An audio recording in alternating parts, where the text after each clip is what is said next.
যে কোনো ভাবে সব জায়গায় আমাদের ডাকা, আমাদের সব টিম রেডি আছে। আমাদের 70 থেকে 80% আমাদের টিম যারা আছে সবাই আছে। আমরা মূল ব্যক্তির এবং আমাদের নীতি নির্ধারক যারা আছে তাদের পারমিশনের মধ্যে থেকে আমরা একটা শৃঙ্খলার মধ্যে থেকে আমাদের রাজধানীতে আমরা থাকতে চাই। আমাদের কথা স্পষ্ট, যে রাজধানীতে আমাদের মানুষ শান্তিপূর্ণভাবে দিনে ঘুরতে পারবে না, চলতে পারবে না, সেই রাজধানীর মানুষ রাতে ঘুমাতে পারবে না। আমাদের চূড়ান্ত ডিসিশন, যেই রাজধানীতে আমরা দিনে থাকতে পারবো না, সেই রাজধানীর মানুষের ঘুম আল্লাহ দিবে না। আমরা সেইভাবে আমাদের তৈরি করে নিছি।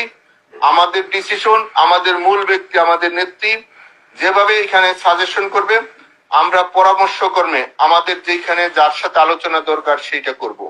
আমি আপনাদেরকে একটা অনুরোধ রাখবো, আপনারা আমাদের চূড়ান্ত খেলার মধ্যে, চূড়ান্ত সিদ্ধান্তের মধ্যে, চূড়ান্ত স্বাধীনের মধ্যে যে যেখানে যে অবস্থায় থাকবেন, নিজে এবং নিজের পরিবার, নিজের শুভাকাঙ্ক্ষীকে নিয়ে আপনারা আসবেন।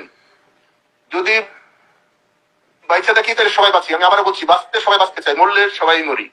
কারণ মরতে হবে ভাই, 70 বছর আর 100 বছর আর 50 বছর আর 40 বছরে মৃত্যু আমাদের নির্ধারিত আছে। কিন্তু কুলাঙ্গার অসভ্যদের কাছে যেন আমরা যার না মারা যাই, আমরা যেন আর না মারা যাই, আমাদের ঐতিহ্য, আমাদের ইতিহাসে যেন যেন আর থুতু না পড়ে। কারণ এখানে বলার ভাষা আজকে আমাদের নাই। সেজন্য আমাদের যারা ত্যাগী লোক, আমাদের যারা পরিশ্রমী লোক, আমাদের যারা আদর্শ লোক, তাদেরকে সামনে দেন। পথ দেখেন না। যারা আদর্শ লোক, যারা দলের জন্য নিবেদিত, যারা দলকে ক্ষতিগ্রস্ত করে নাই, দলেরকে ভালোবাসছে, দলের জন্য জীবন দিচ্ছে সামনে আইসা, সেই সব মানুষকে আর আপনারা তিরস্কার করেন না। পদ বড় না, ব্যক্তিত্ব বড়, আদর্শ বড়। সেই আদর্শ জায়গাটা যেন আমরা একসাথে আসি। আমরা ঘরের ভিতরে থেকে থেকে মৃত্যুর মতন আমাদের অবস্থান হইতেছে। সেই হিসাবে আপনাদের সবার কাছে সার্বিক সহযোগিতা চাই। আপনারা আলোচনা করেন। আমি আবারও বলছি, যার যার জায়গার থেকে আলোচনা করেন, যার যার ওয়ার্ডে। কেউ জাতীয় কেন্দ্রীয় নেতা হইতে চায় না। জাতীয় কেন্দ্রীয় নেতা হইয়া কোনো লাভ নাই। আমরা ফল পাইছি। সেই হিসেবে আমাদের মনে হয় আমাদের নেত্রী এখন এই মাঠ পর্যায়ের কর্মীরা খুঁজছে। কেন খুঁজছে? তাহলে আপনারা বুঝবেন আমাদের মধ্যে কি হয়েছে। সেই হিসাবে আমার মনে হয়, কারণ এই 77 বছরের দল, এই জীবনে আপনারা আমরা কেউ দেখি নাই। আর আমাদের যারা ছাত্র সংগঠন করে বছর কোনো বিরোধী দল দেখে নাই, বিরোধী সংগঠন বুঝে নাই। সেই বন্ধুদেরকে আপনারা বুঝে তাদেরকে কৌশলগত কিছু ট্রেনিং দেন, বুঝান। তাহলে আমাদের জায়গা থেকে আমরা সব মানুষের সাথে অনুরোধ করি, মানুষের সাথে সম্পর্ক খারাপ করা যাবে না ভাই। আমাদের পাড়া মহল্লা যারা আছে তাদের সাথে একটু দূরত্ব ছিল, তাদের সাথে ফোন দিয়ে হইলো সরি বইলা বলেন, আমরা এই সমাজের মানুষ, জাতির পিতা আমাদের এই দেশটা দিয়ে গেছে, আমরা এই দেশে সবাই একসাথে থাকতে চাই। আমরা সবাই একসাথে থাকতে চাই।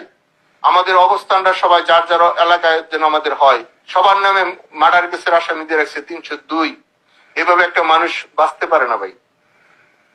সেই হিসাবে বাঁচতে পারে না। আপনারা অনেক হয়েছে বক্তৃতা, আমরা 16 বছর অনেক দিছি, আর বক্তৃতা দরকার নাই, এখন কাজের দরকার। আমরা কাজটা করতে চাই। আমি আবারও বলছি, আমাদের ঢাকা, নারায়ণগঞ্জ, গাজীপুর, মুন্সিগঞ্জ, ঢাকা জেলা, আমাদের নরসিংদী, আমাদের মানিকগঞ্জ, আমরা এবং আমাদের পাশে টাঙ্গাইল, ময়মনসিংহ, আশেপাশে বিভাগ, শহর, আমরা সবার সাথে যোগাযোগ করছি। সময় পরিস্থিতিতে আমরা যা করার দরকার তাই করব। সেই হিসাবে আমরা আমাদের বড় ভাই, ছোট ভাই, আমরা যারা আছি একসাথে মিলে কাজটা করতে চাই। আমরা কয়েকদিন সময়ের মধ্যেই আমাদের আপনারা জানবেন, এবং আমরা আপনাদেরকে, আমাদের যারা মূল ব্যক্তিরা আছেন তারা অবশ্যই মেসেজটা পাইবেন কোন জায়গা থেকে কি করতে হবে। কারণ যারা চাকরি করে, যারা দেশ দখল করছে, তারাও মানুষ, আমরাও মানুষ। সেই হিসেবে আমরাও মানুষ হিসেবে প্রমাণ করে দিতে চাই আমরা কার সৈনিক, আমরা কার আদর্শ আছি। বক্তৃতায় নয়, আমরা কর্ম দিয়ে বলবো আমরা অমুকের সৈনিক। না হলে আমাদের যিনি জাতির পিতা ঘুমিয়েছেন উনি কষ্ট পাচ্ছেন। সেই হিসাবে আমাদের মনে হয় আর ভেদাভেদ না রেখা আমরা সকলে ঐক্যবদ্ধ ভাবে আমরা আমাদের কাজটা শুরু করতে চাই। সেই হিসাবে আপনাদের সার্বিক সহযোগিতা, আপনাদের যদি কোনো স্পেসিফিক প্রশ্ন থাকে, কোনো যদি পরামর্শ থাকে, তাহলে আপনারা দিবেন। আজকে আমরা খুব একটা ভালোভাবে কথা বলতে পারতেছি না, এর জন্য দুঃখিত। কিন্তু আমাদের কাজটা আমরা চালিয়ে যাচ্ছি, আপনারা একটা রেজাল্ট পাবেন। কিন্তু আমাদের কাজের সাথে আপনাদের কাজের সাথে আমরা একসাথে থাকতে চাই। ভাই ভাই হিসাবে এখানে সবাই সবাইকে সহযোগিতা করতে চাই। সেই পরিবেশ আমরা কিছুটা তৈরি করেছি, আর যেইটা গ্যাপ আছে আমরা এই কয়েকদিনের ভিতরে সেই গ্যাপটা পূরণ করব। আপনাদের সার্বিক সহযোগিতা এবং আপনাদের আদর্শ, সেই হিসাবে আমরা মনে করি যদি বেঁচে থাকি সবার সাথে দেখা হবে, আর মৃত্যু হলে বেহেশতে দেখা হবে।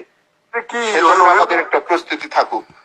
ভালো থাকবেন। সম্রাট ভাইয়েরা কথা বলুক বা অন্যরা যারা আছে কথা বলুক, আমি লাইনে আছি। যদি কোনো প্রশ্নের উত্তর দিতে হয়, পরিবেশ পরিস্থিতি বুঝে আমি উত্তর দেওয়ার জন্য প্রস্তুত আছি। ভালো থাকবেন সবাই, কথা বলেন।